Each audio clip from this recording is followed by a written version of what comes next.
Highly addictive and cheap, heroin is easy to find for those looking to score. Sold openly on street corners, drawing addicts from the suburbs into Camden and Philadelphia.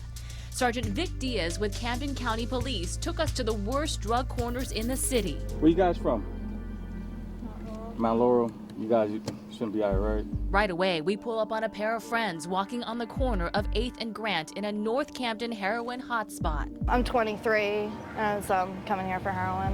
Carly asked that we not show her face, but she's more than willing to share how she first got hooked on heroin as a senior in high school.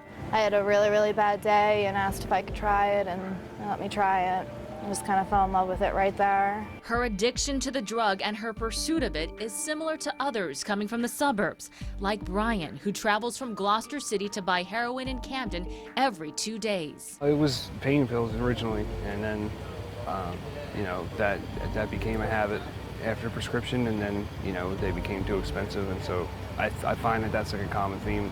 Pure economics drives some people with an addiction to prescription drugs to heroin. That just shows how strong the heroin is in the city, so they're constantly out here looking. An 80-milligram Oxycontin pill costs $40. A bag of heroin, a quarter of the cost. They're quickly transitioning to heroin, and particularly at its level of purity.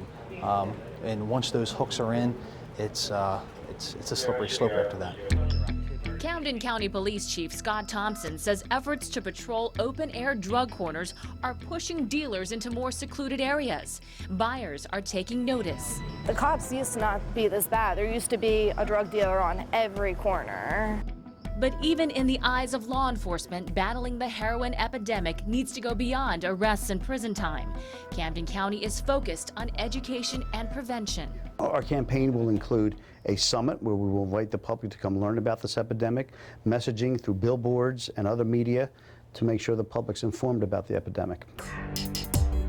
Back on the street, we run into Haley Burgess, a native of Williamstown who's been prostituting the past 5 years. How many tricks do you turn?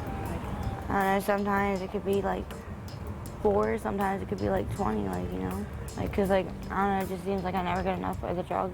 Carly, who first asked not to be on camera, decided at the end of our interview to show her face, letting her struggle and pain serve as the deterrent that might stop others from following a similar path. It feels like I have almost no option, or I feel like I almost have no control. I just can't stop.